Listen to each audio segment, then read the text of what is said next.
Nós vamos passar agora a aula da doutora Ariadne Bassetti Soares, ela que vai falar sobre síndrome da congestão pélvica, uma abordagem multidisciplinar. E aí, na sequência, lembrando que nós teremos o debate, tá bom?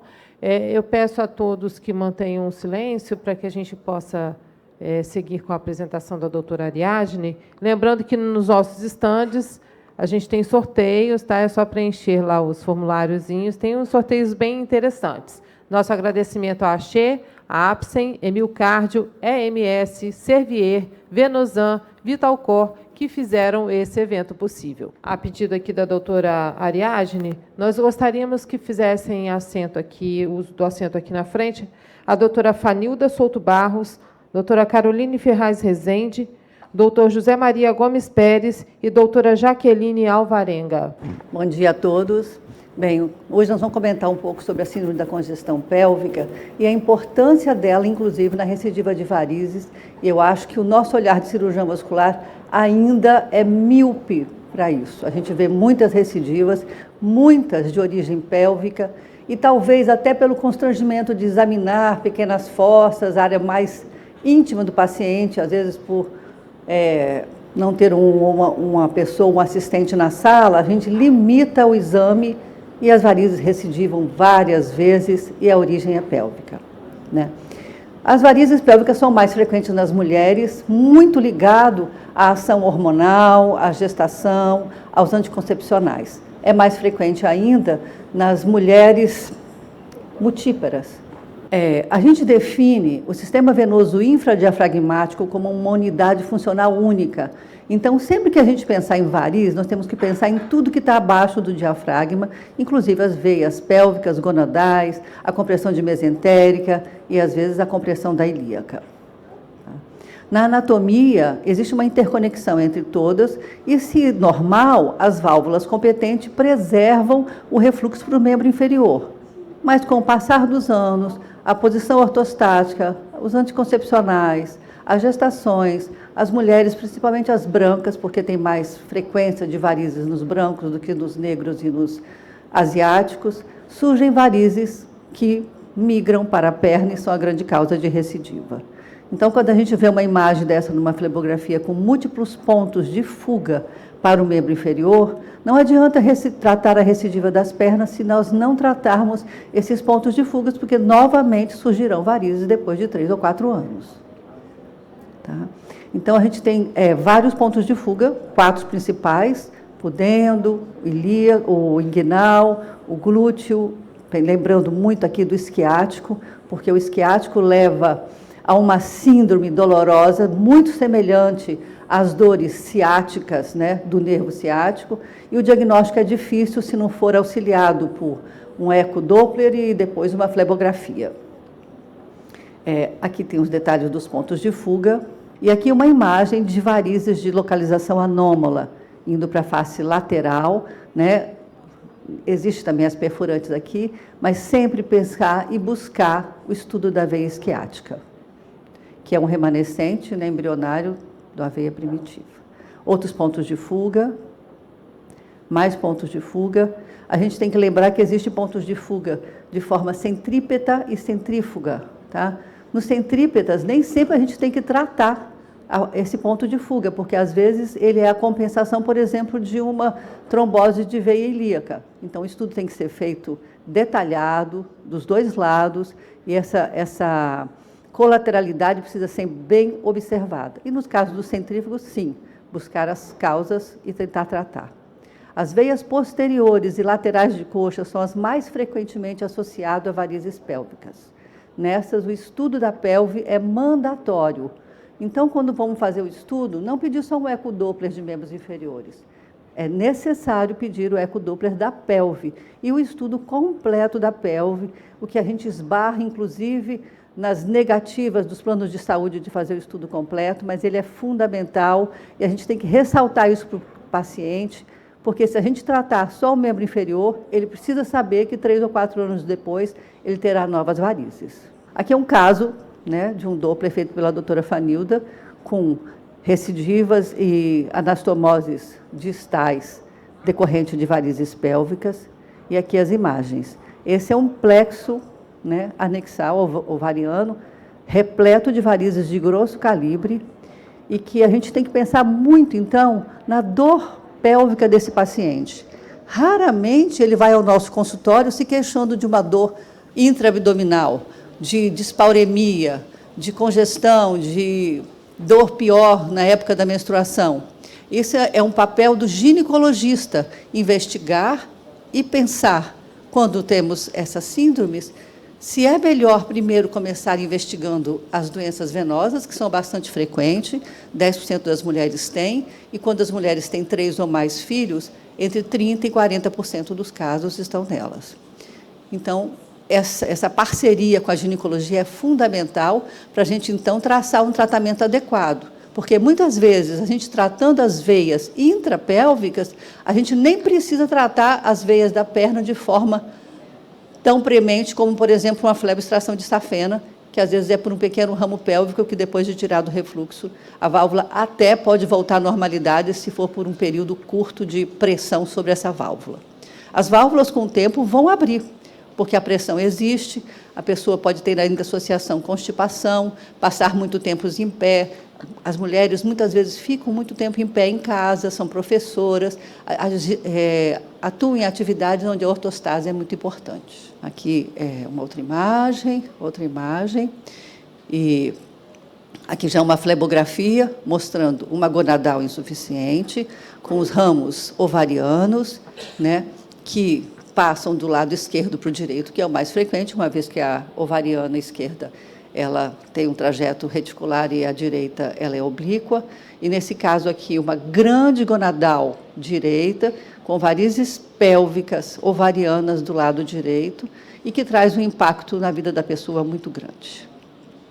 Né? Não podemos esquecer a síndrome de compressão da veia ilíaca pela artéria, May-Turner, e que, nesse caso, às vezes, as fontes de refluxo são a compensação, né, desse sistema. Então, temos que fazer esse diagnóstico antes de determinar uma terapêutica. Mais um caso, outros casos. Aqui, uma derivação centrífuga, né? E eu agradeço a minha posição. Eu gostaria aqui de conversar primeiro com a doutora Fanilda e com a doutora Jaqueline sobre esse papel do ecografista na o alerta, porque às vezes a gente só pediu o exame do membro inferior e é o ecografista que nos alerta que tem varizes que vêm da pelve, e na ginecologia, né, a investigação da dor pélvica, talvez iniciando por uma ecografia ou um ultrassom, mas não essa primeira premissa de achar que o que nós temos é endometriose, que hoje é mais frequente. Existem ainda alguns trabalhos relatando que o fato de ter essa estase em torno do ovário pode aumentar o nível de estrona, e o nível de estrona está diretamente ligado à endometriose, pela ação muito mais potente do que o estradiol, em torno de 150% mais potente do que do estradiol. Eu agradeço. Então, só falar sobre varizes pélvicas, nada melhor do que aqui em Vitória, né? Começamos com o Zé Maria, com o grupo, com a Ariadne, e começamos a investigar a varizes pélvicas e dar valor àquela queixa que a paciente tinha, não só das queixas ginecológicas, que ela vai comentar com a gente, mas da recidiva de varizes. Então, eu tenho a agradecer também a oportunidade que me foi questionado como que a gente poderia investigar essas varizes pélvicas, já descrita por Dr. Claude Francisqui e Dr. Monedeiro. Praticamente, a gente poderia chamar os precursores da valorização da recidiva de varizes através do território pélvico.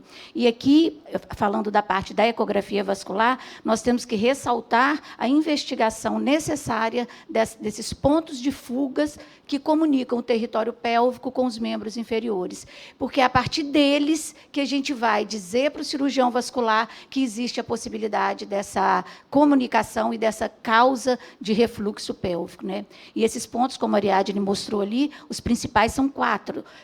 É o inguinal, é o perineal, é o glúteo e é o obturatório. Que a gente, mandatoriamente, para os mais jovens que estão aqui, a gente tem que investigar isso no paciente que vai fazer o mapeamento venoso.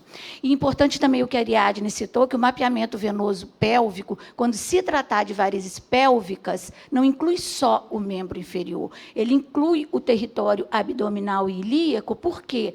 Porque se você tem aquilo que ela falou de centrípeta, significa que você precisa investigar se existe compressão ou se existe a sequela pós-trombótica, que a sequela pós-trombótica, o paciente vai ter as varizes, mas vai ser por uma colateralização fisiológica. Então, é necessário o estudo do eixo cava, ilíacas, principalmente para ver a perviedade e, segundo, para ver as síndromes venosas compressivas, que hoje até mudou o nome, são desordens pélvicas, principalmente para a gente valorizar se existe a compressão venosa ilíaca ou a compressão venosa renal. Por isso, faz parte do protocolo de investigação.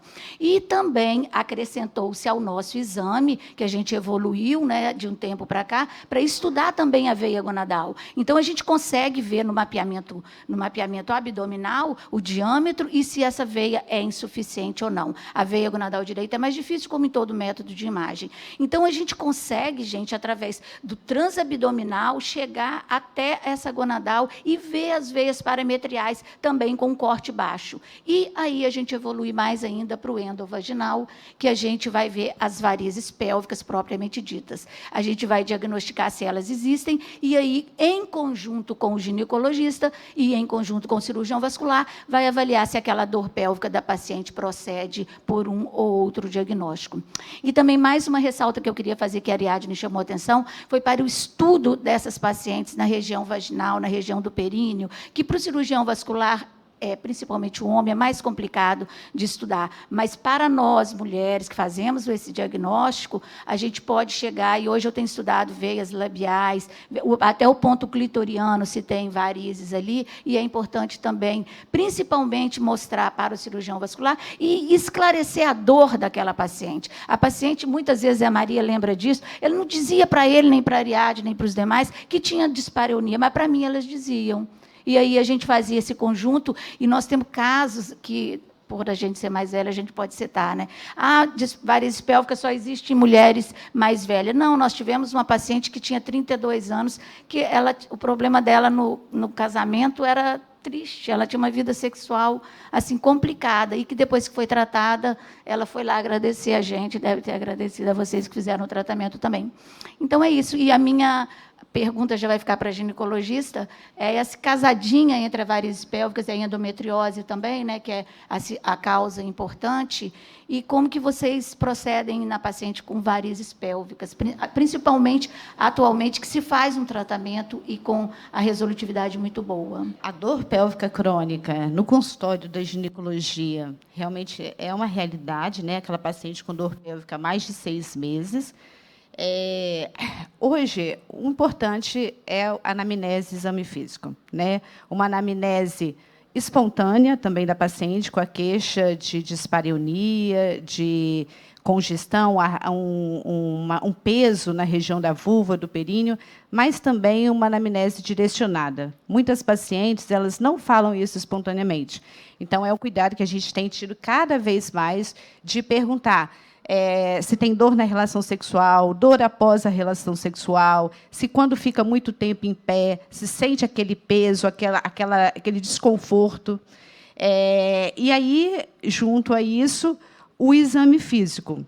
O exame físico realmente é mais fácil para a gente, né, ginecologista, só que a gente também tem que estar atentas a isso, observar quando a paciente deita, realmente está observando a vulva, ver se tem. Muitas pacientes nem sabem que tem varizes vulvares. A gente que fala para ela. Às vezes, se a gente percebe, a gente pede ela realmente para levantar, vai lá fazer o pesar, para depois voltar, para a gente reavaliar essa vulva. Está olhando face posterior de coxa, face lateral, medial.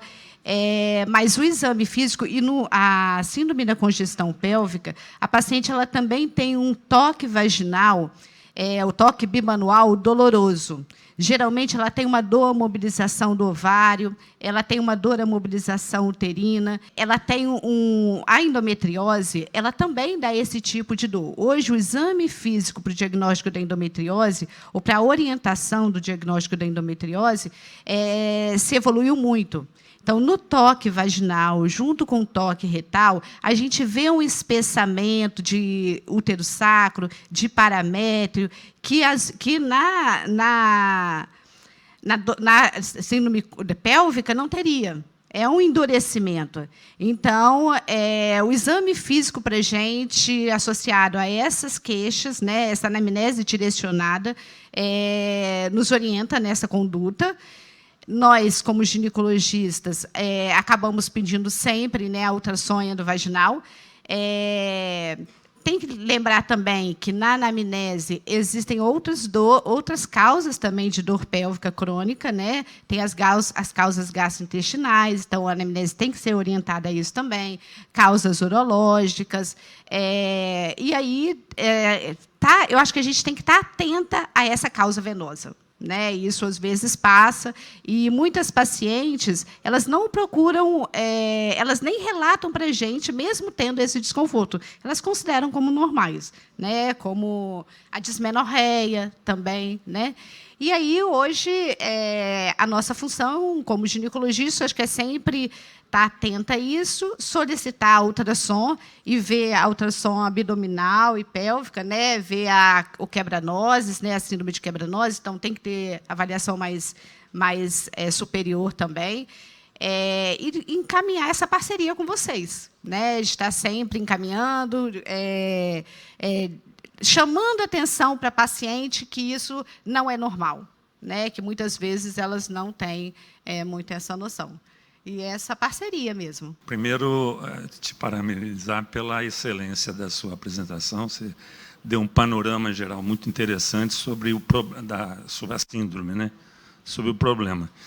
E com relação à síndrome em si, hoje no Brasil a gente tem um problema muito sério com relação ao tratamento da síndrome de congestão venosa pélvica, porque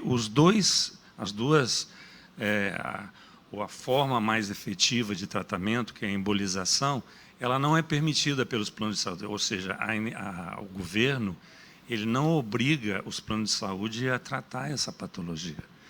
Então, hoje nós temos pacientes, agora mesmo a Ariadne mostrou um caso de uma moça, ela tem 30 e poucos anos, com uma insuficiência enorme das duas gonadais, com mais de 1 centímetro cada gonadal, com a queixa intensa de dispareunia, dor pélvica crônica, dismenorreia, e que não tem como tratar. E aí, quem poderia fazer esse tratamento, que seria o SUS, ele permite, mas permite com uma quantidade insuficiente de material. Ele permite uma mola para você tratar os dois lados. E segundo, os planos de saúde que não permitem de forma nenhuma. E aí a gente não tem como tratar esses pacientes. E acontece isso também com relação à recidiva de varizes pélvicas, né? A recidiva para membros inferiores, que também nós não temos como tratar. A única forma que se trata hoje no Brasil da recidiva de varizes em membros inferiores é com a cirurgia no membro inferior e com a injeção de espuma, que a gente sabe que não é suficiente para tratar a congestão venosa pélvica, porque um dos fundamentos do tratamento da congestão venosa pélvica é exatamente você tratar o ponto de origem do refluxo. Então, com isso, o que tem acontecido? Cada vez mais se está abandonando a pesquisa e o diagnóstico das varizes pélvicas. Cada vez menos se pedem exames para você poder, então, partir para alguma outra solução. E é o que a doutora Fanilda colocou com muita propriedade, que você não é fazer só o estudo dos membros inferiores, você tem que fazer obrigatoriamente. Quando existe um exame clínico que coloca uma suspeita, você tem que olhar, fazer o endovaginal e o transparietal. Você tem que fazer os dois. Então, o que a gente espera é que os nossos colegas angiologistas, eles cada vez mais enfatizem a necessidade e a importância de se tratar a congestão pélvica, porque nós não temos hoje nenhum tipo de tratamento que possa satisfazer os nossos pacientes. Eles teriam que fazer esse tratamento de forma particular e é extremamente caro, é inviável para a maior parte da população.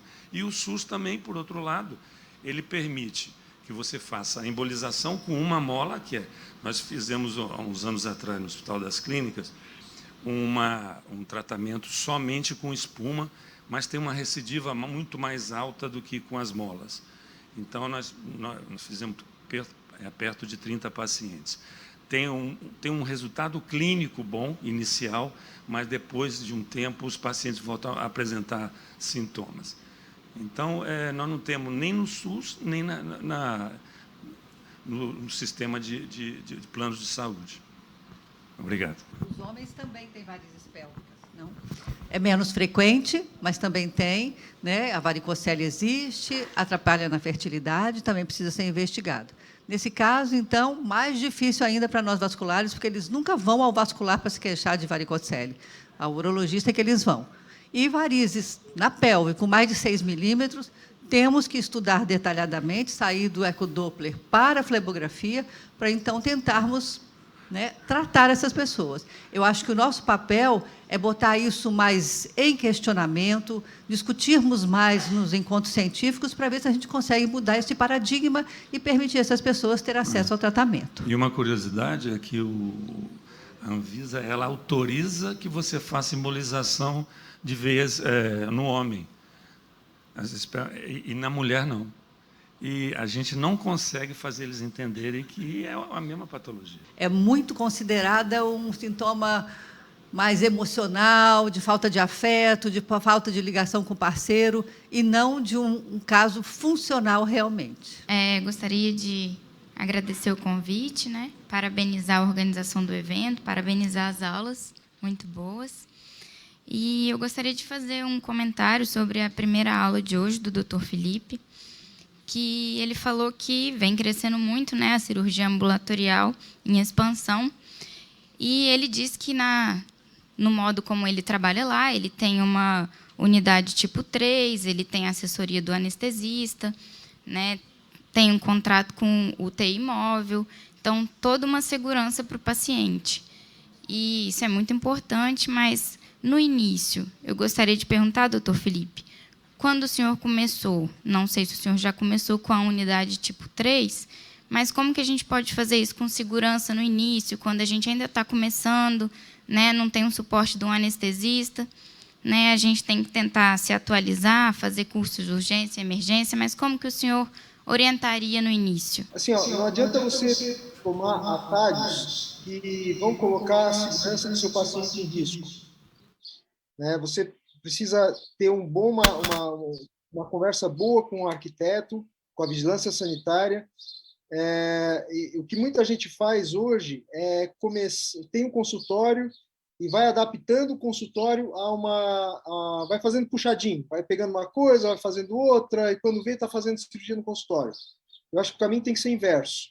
Você tem que primeiro saber o que você vai fazer, planejar e executar com o arquiteto. Ok? E doutor Felipe, doutor Kikucha, algum comentário sobre a congestão pélvica? Eu acredito o seguinte, eu posso falar um pouco sobre congestão pélvica, tenho estudado o assunto há alguns anos, eu tenho algumas opiniões, e não só eu, né, eu trago também dados de literatura, porque dor sim é comum, tá? A gente está falando de síndrome de congestão pélvica, no momento que a gente está falando de síndrome de congestão pélvica, nós estamos falando de congestões sintomáticas.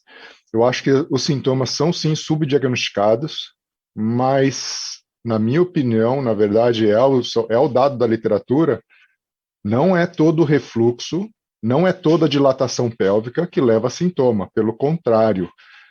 Tem estudos tomográficos seriados, onde se detecta sim refluxo de ovariana, se detecta sim varicosidades pélvicas, mas as pacientes são assintomáticas, e essa ocorrência varia assim, de 20% a 47%, onde tem refluxo não tem sintoma.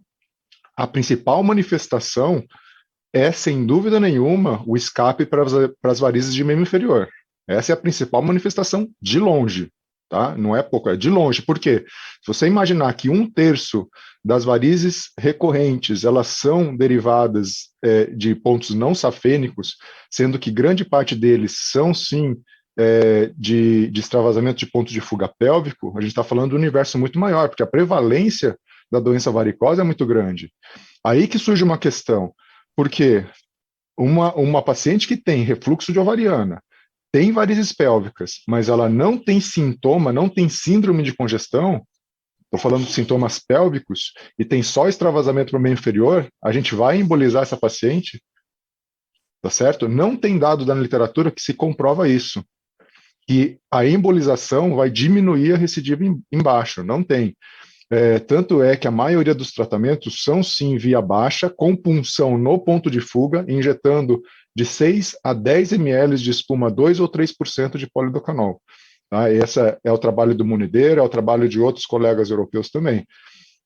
Eu não sei, eu não tenho essa resposta, tá? Eu não estou dizendo que eu tenho essa resposta, mas eu, pessoalmente, eu não vou sair embolizando o paciente só com refluxo de ovariana e escape para a pelve. Eu não vou fazer isso. Até o momento que alguém comprove. Então, o escape para o membro inferior é o sintoma, é a manifestação mais comum da parte pélvica, que até tem uma situação que não tem resposta.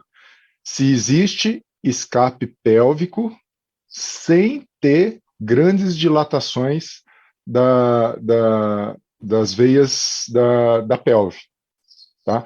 Porque também, diagnóstico de varizes pélvicas, a gente sabe que as mulheres multíparas acabam tendo dilatações de veias na pelve, e a classificação do que é realmente varizes também ainda é duvidosa, né? A gente tem, a doutora Fanilda fez, e tem um número, mas não existe número mágico. Falar que uma medição de 0,5, 0,6, 0,7, o que quer que seja, pode definir como uma varicosidade pélvica, porque às vezes as veias dilatadas na região pélvica, elas são de forma natural e multíparas. Eu acho que a gente tem que investigar, é subdiagnosticado o sintoma, as mulheres têm vergonha, os médicos têm vergonha, e a gente tem que deixar de ter isso. Mas, mesmo quando se investiga o refluxo assintomático, ele também é extremamente prevalente. Eu só ressalvo o cuidado de que talvez não é embolizando e tratando simplesmente o refluxo que a gente precisa observar quando a gente está vendo esses escapes para o membro inferior. Eu queria fazer só um contraponto aí ao Kikuchi, que o serviço do Munideiro, ele faz sim a injeção de espuma, mas ele também faz a embolização da origem dos refluxos, porque não é suficiente, segundo a orientação dele, não é suficiente você fazer só a espuma. Você não vai conseguir atingir a origem desses pontos, entendeu? De fato, você não vai corrigir lá em cima. Mas a questão o paciente não tem sintoma, ele vai escapar. Quer dizer que 1/3 das varizes recidivadas a gente vai embolizar essa paciente? Essa é a pergunta. Eu falo que eu não tenho resposta para isso. Eu falo que não, e que a literatura não tem resposta para isso. Por quê? O Dr. Mark Whitley já pegou os estudos de embolizações seriadas, onde ele embolizou todo mundo, e mesmo assim houve recidivas de varizes. É isso que eu estou dizendo. Por quê? Achar que embolizar vai curar ou impedir qualquer recidiva de varizes via pélvica, eu acho extremamente duvidoso. Diferente quando há nitidamente um aumento de pressão, um escape para varizes e sintoma. Aí é totalmente diferente, porque aí sim, um aumento de pressão que causa e leve a algum sintoma, aí a indicação está absoluta. A dúvida é, o paciente sem sintoma, como que você mede o grau de pressão necessária para uma embolização alta? Você está falando, varizes gigante, não sei, porque a maioria dos escapes, a maioria das manifestações baixas não são de varizes tão grandes. Então, é algo que a gente precisa, e a gente não tem essa resposta, precisa estudar mais. Eu acho que a única coisa que é temeroso é achar que embolizar ou corrigir um May Turner com refluxo para ilíaca interna e aumento de varicosidade ali, é necessário em todo mundo, porque quantos May Turners a gente não tem sem ser realmente uma síndrome, sim é uma situação anatômica do paciente, e natural. Sim, eu concordo com você, eu concordo que existem muito poucos estudos randomizados hoje sobre o tratamento, a embolização, né? Praticamente tem 3 ou 4 estudos só. Mas o que nós vamos oferecer para o paciente? O paciente tem varizes de membros inferiores e que comprovadamente é feito um estudo dele, endovaginal e transparental, e ele tem sabidamente refluxo para membros inferiores através de glútea ou de esquiática. Inclusive, tem pacientes que apresentam sintomatologia ou não. O que nós vamos oferecer para esse paciente? Nós não temos o que oferecer. Se espera-se fazer esses estudos todos para você tratar esse paciente, ou se trata porque, sabidamente, a gente tem trabalhos, não tem randomizados, mas tem trabalhos de experiência de serviços, que, mesmo no Monedeiro, comprovam que existe um benefício nesses pacientes. Então, eu acredito que possa se fazer quando existe, sabidamente, com estudo de Doppler, existe o refluxo para membros inferiores. Com relação a varizes pélvicas não sintomáticas, eu também concordo. Não tem que se tratar paciente com varizes pélvicas só porque ele tem essas varizes, mas ele é assintomático. Isso eu concordo. Mas com relação ao refluxo para membros inferiores, é o que a gente tem a oferecer para esse paciente. Sintoma é percepção. Então, é muito difícil a gente avaliar sintoma, porque, às vezes, o constrangimento é tão grande, o preconceito é tão grande, que a mulher prefere negar. E ela só comenta da melhora depois do tratamento, porque 90%, pelo menos, tem uma melhora clínica significativa. E lembrando que varizes, né, as veias, é um sistema de anastomoses. Nunca vai existir um tratamento que vai resolver definitivamente todas as varizes. Varizes tem um componente primário, tem um componente hormonal, tem um componente da ortostase, e vão recidivar realmente. Mas a gente tem que dar uma qualidade de vida melhor a esses pacientes. Doutora Fanilda, você quer comentar alguma coisa sobre a pressão, sobre essas veias? Eu queria só fazer um comentário que custa, assim, a definição de varizes pélvicas, de dilatação ou varizes pélvicas, a gente tem pela UIP 2019, né? A gente define até que, segundo o colégio, a radiologia define de até 5 milímetros é normal, de 5 a 7 seria uma dilatação moderada, e acima de 8 já seria considerado grave. E a definição pela UIP de 2019 disse que com aglomerado venoso identificado pelo Doppler, com movimentos de Doppler, nem precisa ser mais fluxo e refluxo, já define varizes pélvicas. Agora, o que a gente discute é aquilo que você também falou. Nós podemos ter, sim, escape e não dilatação venosa pélvica, principalmente nas mulheres menopausadas, que tiveram vários filhos. O que a gente vê? A gente vê uma involução dessas varizes na região pélvica, mas o escape continua. Então, sem entrar em tratamento, mas o que nós temos é definição, que tem varizes pélvicas, e temos aquele grupo, o sintomático e o assintomático. O sintomático de congestão pélvica é, sim, que a literatura mostra que tem maior resultado com o tratamento via alta. Então, só dando essa réplica assim, da definição pela literatura de o que é as varizes pélvicas, tá bom? Eu vou passar aqui para o doutor Ricardo Procópio, lá de Belo Horizonte, é um dos nossos palestrantes. Ele tem uma pergunta para o Mamprim e uma pergunta exatamente sobre varizes pélvicas, antes do nosso coffee break. Eu acho que vai apimentar um pouquinho aí, pelo que eu já soube da pergunta. Para o doutor Mamprim, na verdade, é mais que ele comente, porque o que gera mais risco no tratamento, caso não tenha cirurgia, seria o uso de anestésico local, que a gente, respeitando uma dose, de certa forma, é seguro, e o polidocanol. Então, eu acho que está todo mundo caminhando. Para quem usa polidocanol, tem um consultório tipo 2, com uma possibilidade de atender alguma insuficiência respiratória e tudo. E é porque a nossa experiência é que a gente pode fazer de forma segura, porque isso é o mais importante para o paciente, mas de uma forma talvez não tão complexa, sem o anestesista e tudo. E em relação às varizes pélvicas, na verdade, o que eu queria comentar é que a gente já tem essa confusão, que o Cucci falou super bem, e hoje o tanto de paciente que aparece com tomografia e May Turner e também com Nutcracker. E aí, quando o paciente tem varizes, refluxo e Nutcracker. Esse refluxo da gonadal é primário, ele é secundário? O que a gente vai tratar primeiro? Qual que é a ordem? Não me convence que você deve sempre desobstruir. A gente sempre deve tratar a causa, mas nessa situação eu não sei por quê. Porque o tratamento da causa, só colocar um stent na veia renal, que aparentemente é bem tranquilo, tem migração intracardíaca, mau posicionamento. Por que a indústria não conseguiu fazer um stent ainda adequado? Porque realmente é uma situação difícil. Então, queria unir, além de toda essa confusão, a presença das síndromes compressivas junto desse quadro clínico para a gente conseguir definir. Eu não entendi a pergunta. Eu comentar, eu não entendi. Sim, porque a gente vê, você tem uma estrutura excelente, extremamente segura, mas usa o anestesista, mas na maioria das pessoas a gente está tentando ficar no consultório de uma forma mais simples e segura, para não ir para o hospital, não perder. Tem um problema de cirurgia de varizes que tem um rendimento baixo para o hospital, até isso a gente está enfrentando dificuldade, então a gente está indo para o consultório para tentar ser mais simples. E o que você acha? Não ter o anestesista e tudo. Só complementando, Manprim, eu acho que, nesse caso, é obrigatório alguém ter um ATLS ou um ACLS, no mínimo, saber entubar esse paciente se ele não tiver o suporte do anestesista ao consultório. Pode. Eu fiz meu ACLS só para... Assim, isso é uma questão muito pessoal, sabe, Eliud? Não estou falando que o que eu faço é o certo, que é o ideal.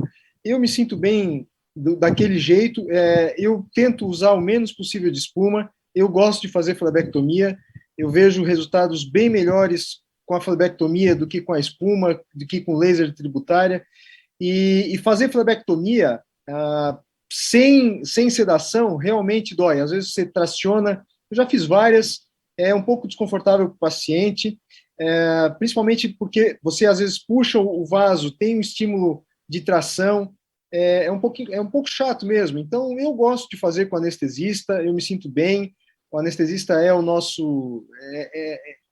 eu acho que agrega bastante no valor, na percepção de valor do paciente, e não é o certo, é o que eu gosto de fazer, é o que eu me adaptei, é o que eu me sinto bem, e, ok, o colega, né, quer fazer termoablação sozinha ou só com espuma, para mim, tanto, eu acho que cada um faz aquilo que a realidade lhe permite.